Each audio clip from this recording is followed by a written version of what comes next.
नाज़रीन अस्सलामु अलैकुम वरहमतुल्लाहि वबरकातुह। सीधी बात के ताज़ा प्राइम टाइम में आप लोगों का इस्तकबाल है। नाज़रीन, आज मैं आप लोगों के सामने 4 दिन कबल मीरठ में मुसलमानों के 250 घर जला दिए गए थे, उनकी झोपड़पट्टियाँ जला दी गई थी। उसकी तफसीलात कुछ लेकर के सामने आया हूँ। इसको मीडिया अलग अलग रुख देने की कोशिश कर रहा है, मेन स्ट्रीम मीडिया भी, और अंदरूनी कुछ अलग बातें हैं जहां लोकल मीडिया, मकामी मीडिया उसको सामने लाने की कोशिश की है। मैं ये सारी तफसीलात आप लोगों के सामने रखूंगा और उस पर तबसरा भी करूंगा। उससे पहले मैं आप लोगों से दरख्वास्त कर लेता हूं कि जिन लोगों ने हमारे चैनल को सब्सक्राइब नहीं किया है वो सब्सक्राइब कर लें, और इस वीडियो को और कल की वीडियो को और इससे पहले भी कुछ अहम तरीन मौज़ूआत पर वीडियोस हमारी बनी हुई हैं, वीकली सीधी बात और प्राइम टाइम वगैरह की, उसको दूसरों तक पहुंचाने की ज़रूर कोशिश करें ताकि हमारी जो बातें हैं, जो हम लोग सर्च करके हकीकत सामने लाते हैं, वो ज़्यादा से ज़्यादा लोगों तक पहुँचे ताकि हक़ाइक़ से आशनाई हो सके। बहरकैफ नाज़रीन, जैसा कि आप जानते हैं कि जुमेरात को मीरठ में मुसलमानों के 200 घर जला दिए गए हैं।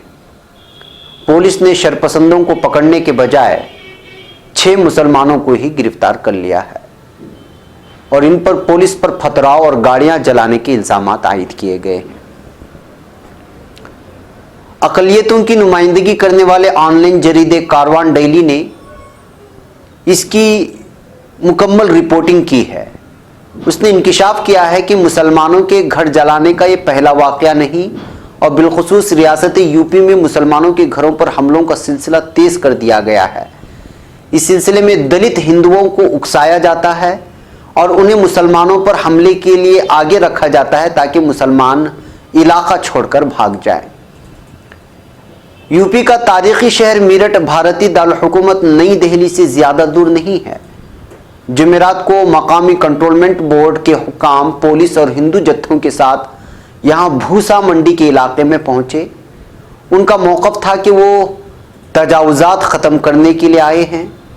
ताहम इसी दौरान इंतहा पसंद हिंदुओं ने मुसलमानों के घरों में आग लगा दी, जिसके बाद फसाद शुरू हो गया। इस तरह का इल्ज़ाम कुछ लोगों के जानिब से लगाया जा रहा है कि झोपड़पट्टी में कुछ लोगों ने, हिंदू लोगों ने आग लगा दी, और बाज़ लोगों ने कहा कि जो है खुद पुलिस ने आग लगाई है। भारतीय मीडिया की बात करें तो शुरू में दावा किया गया कि 150 झग्गियां जल गई हैं। ताहम 2 रोज़ में सामने आने वाली वीडियो से मालूम हुआ कि बाकायदा मकानात थे जिन्हें आग लगाई गई। ये कोई जो है छोटे मोटे झोपड़पट्टियां नहीं थी। भारत के चंद बड़े अखबारात ने इस वाक़े को खबर दिया और उनका दावा था कि तजावुज़ात ख़त्म करने, यानी नाजायज़ कब्ज़ा ख़त्म करने की कोशिश के दौरान पुलिस पर पथराव किया गया। पुलिस एहलकारों के वायरलेस सेट भी छीन लिए गए, जबकि बसों और दीगर गाड़ियों को आग लगा दी गई। इंडिया टुडे ने 150 झग्गियों को आग लगाए जाने की खबर दी है, ताहम मुसलमानों के मकानात का जिक्र उसने नहीं किया है। ऑनलाइन जरीदे कारवां डेली के मुताबिक मीरठ वाक़े की हकीकत बताते हुए मकामी सज्जामी कारकुन और रिहाई मंच के रुकन राजीव यादव ने बताया कि पहली मर्तबा नहीं, जब से हमने यूपी में समाजी कारकुन के तौर पर काम का आगाज़ किया, हमने ऐसे वाक़यात में इजाफा ही देखा है। यूपी में कम शिद्दत का फ़िरक़ावाराना फसाद बढ़ता ही जा रहा है और इसका एक ही मकसद है कि एक फ़रीक़ को मजबूत किया जाए। बेशतर वाक़यात में कम मुसलमान आबादी वाले इलाकों को निशाना बनाया जाता है, जहाँ दलितों को फसाद भड़काने के लिए इस्तेमाल किया जाता है, और एजेंडा ये होता है कि मुसलमानों को खौफज़दा किया जाए ताकि वो इलाका छोड़ दे। राजीव यादव ने पुलिस के मुतासिबाना किरदार के हवाले से बताया कि ऐसे वाक़यात में जानी नुकसान कम होता है और गिरफ्तार होने वाले मुसलमानों की तादाद और ज़्यादा होती है। बेशतर जगह गिरफ्तार मुसलमानों पर नेशनल सिक्योरिटी एक्ट थोप दिया जाता है, जिस पर नेशनल सिक्योरिटी एक्ट के तहत मुकदमा बन जाए वो आम लोगों की नज़र में देशद्रोही यानी गद्दार करार पाता है। लिहाजा असल एजेंडा बहुत बड़ा है। वो इंतहा पसंद चाहते हैं कि मुसलमानों को देश मुखालिफ करार दे दिया जाए। हिंदू मजहब से ही ताल्लुक़ रखने वाले इंसानी हुकूक के कारकुन राजीव यादव इंतहा पसंदों और भारतीय स्टैब्लिशमेंट का पोल खोलने वाले वाहिद शख्स नहीं। साबिक IG पुलिस SR दुर्रापुरी ने भी कहा है कि मेरठ में मुसलमानों पर आयद किए गए इल्जामात पर उन्हें शुकूक हैं, क्योंकि कोई भी शख्स अपने घरों को आग नहीं लगाएगा, ना ही पुलिस उन्हें आग लगाएगी। उन्होंने कहा कि इस वाक़े की तहकीकात होनी चाहिए। साबिक आईजी का कहना था कि पुलिस और मीडिया दोनों ही मुसलमानों के खिलाफ तअस्सुब रखते हैं। मेन स्ट्रीम मीडिया ऐसे वाक़यात को नुमायां करता है जिनमें अक़लियतों को मुजरिम बनाकर पेश किया जाता है। जिन मामलात में अक़लियतों पर जुल्म होता है उन्हें दबा दिया जाता है। जी हाँ नाज़रीन, मेरठ की 250 जली हुई झोपड़ियाँ कहें या फिर मकानात कहें, आज हमें यही कह रही हैं कि मुतअस्सिबाना रवैया रखने वाली यहाँ की पुलिस और यहाँ के कुछ शरपसंदों की वजह से आज 250 कुंबे यानी कि हज़ारों लोग बेघर हो गए हैं। यहाँ के जलते हुए मकानात, ढेर कर दिए गई दीवारें कहने पर मजबूर हैं कि एक मुसलमान तबके के साथ मुसलसल नाइंसाफ़ी हो रही है। यहाँ के मकामी बाशिंदों का कहना है कि गुज़िश्ता 30 से 35 सालों से वो इस ज़मीन पर रह रहे हैं और पुख्ता मकानात बनाकर के वो अपनी ज़िंदगी गुजार रहे हैं। 30 साल बाद अचानक नाजायज़ कब्ज़े का बहाना बनाकर यहाँ पुलिस पहुँचती है।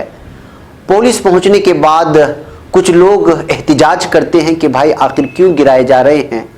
इस बीच कुछ शरपसंद, मुमकिन है कि वो मुसलमान तबके से हो या गैर मुसलमान तबके से हो, वो पुलिस से जो है अपने हुकूक मांगने के लिए सरापा एहतिजाज बन जाते हैं। फिर उसके बाद पुलिस इसी को बहाना बनाकर लाठी चार्ज करती है और फिर देखते ही देखते घरों में आग लग जाती है। तो फिर ये सोचना है, इसको जब तक जो है सोचने की बात यह है कि आखिर अपने ही घरों को कोई क्यों कर आग लगाएगा। अगर पुलिस ने आग लगाई है तो तीसरा वो कौन सा फर्द है जो अचानक 250 घरों को देखते ही देखते आग के हवाले कर दिया था। ये इल्ज़ाम लगाते हैं कि मजलूम साबित करने के लिए खुद मुसलमानों ने अपने घरों को आग लगाया है। तो क्या ये मुमकिन है कि अपने साल की कमाई हुई पूंजी, तो तमाम का तमाम मजदूर तबका है, कोई फैक्ट्री में काम करता है, कोई मजदूरी करता है, कोई जहेज़ के लिए अपना सामान जमा करके अपने घरों में रखा हुआ है, कोई मेहनत की पूंजी लगा करके कुछ दीवारें बना रखा है, कोई छत बना रखा है और कोई कुछ कीमती चीज़ें ला करके रखा है। और क्या एक वो चाहता है कि बैठे बैठे अपने घर को खुद अपने हाथों से आग लगा ले और फिर जो है वो पूरा नेस्तो नाबूद हो जाए। नाज़रीन, हकीकत ये है कि जिस तरह के मैंने इससे पहले अभी कहा कि जो है कुछ इंतहा पसंद लोग चाहते हैं कि यूपी में इस वक्त दो मखसूस फ़िरक़ों के दरमियान, हिंदू मुसलमानों के दरमियान किसी न किसी को वजह बना करके जो है इस तरह से जो है आग लगाए और इस तरह से जो है एक मखसूस फ़िरक़े को, मुसलमानों को खौफज़दा करें। और ये तो सिलसिला गुज़िश्ता 4.5-5 सालों से चलता आ रहा है। मेरठ का ये ताज़ा मामला छोटा मोटा मामला नहीं है। 250 घरानों को बेघर करना, उनके घरों को आग लगा कर के उनको जो है बाहर आसमान तले सोने पर मजबूर करना, ये वाकई काबिल अफसोसनाक बात है, जिस पर हम तमाम लोगों को, बल्कि हिंदू मुसलमान तमाम लोगों को इस जुल्म के ख़िलाफ़ आवाज़ उठाना ज़रूरी है। जी हाँ नाज़रीन, आज के ताज़ा प्राइम टाइम में हमने चाहा कि इस हक़ाइक़ को आप लोगों के सामने लाएँ। CCA यहाँ का एक मकामी अखबार है जिसने यहाँ की तमाम ज़मीनी हक़ाइक़ को सामने रखने की कोशिश की है और उसमें मुसलमानों ने बात भी की है कि असल उस दिन हुआ क्या था।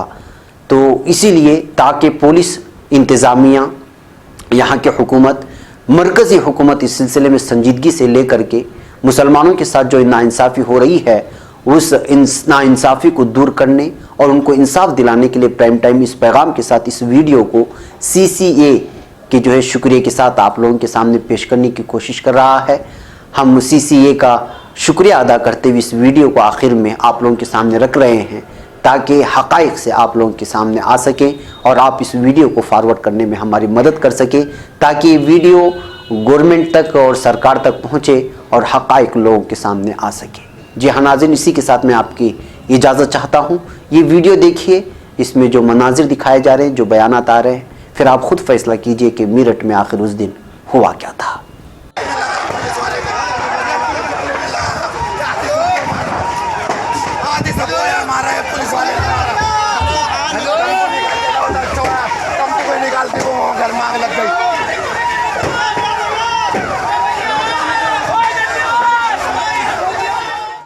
हमारे ऊपर लाठी चालू करी हम बाहर को निकल गए, हमारे झोपड़े में आग लगा दी। हमारी 2 लाख की रेटी खुली थी, मैंने संदूक में दबा के रखा था, अपना कपड़े में लपेट के। वो सारी चीज जेवर वो पड़ा, वो बना पड़ा था, पीतल बना पड़ा उसका। मुसलमान होना हमारे जुल्म है, हिंदुस्तान में होना हमारे जुल्म है, और कुछ नहीं है। बस हमारे साथ नहीं दे रही शासन। तो अभी तो सारे अखबार ये लिख रहे हैं कि नाजायज जमीन पर काबिज थे ये। अबे नाजायज जमीन पे काबिज थे तो 30 साल से तुम कहाँ थे?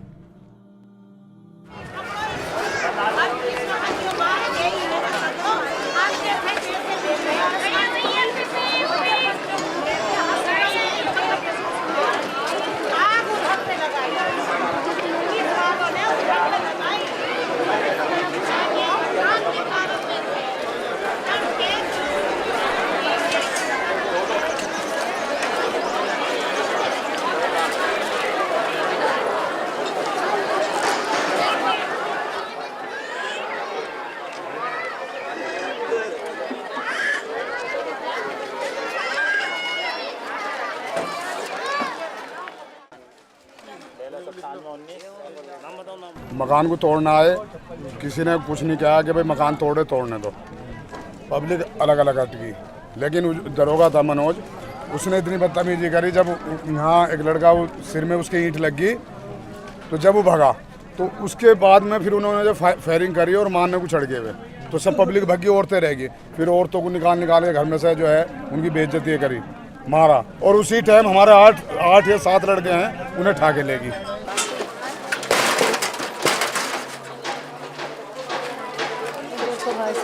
क्या क्या नुकसान हुआ है मुझे आपका? ये हमारे फ्रिज, चीज, दहेज, लड़की का दहेज था, चीज जेवर था, ये सब जेवर चीज था, अलमारी। तो आग किसने लगाई है ये? पुलिस वालों ने।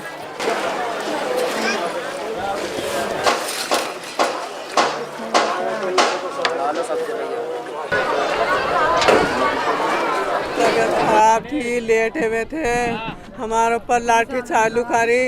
हम बाहर को निकल गए, हमारे झोपड़े में आग लगा दी। हमें पता नहीं क्या हो रहा। 2 बच्चियों का दहेज था, सारा जल गया, सभी सारे जल गए, पैसे वैसे, जेवर वेवर। 2 लड़कियों की 4 लाख रुपए इसमें रखे थे, यूरिया जेवर सब जल गया, सारा कुछ नहीं बचा।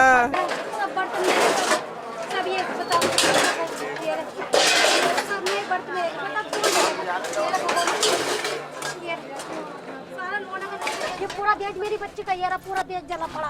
कितना नुकसान हुआ है आपका? कम से कम 2 लाख रुपए की मेरी रेडी खुली थी। हम जाते काम करने, सुबह से जाते काम करने। क्या काम करते हो? घर का खाना पकाना करती हूँ मैं, झाड़ू पोछा। लड़की भी जाती, मैं भी जाती हूँ। हमारी 2 लाख की रेडी खुली थी, मैंने संदूक में दबा के रखा था, अपना कपड़े में लपेट के। वो सारी चीज जेवर वो पड़ा, वो बना पड़ा था, पीतल बना पड़ा उसका।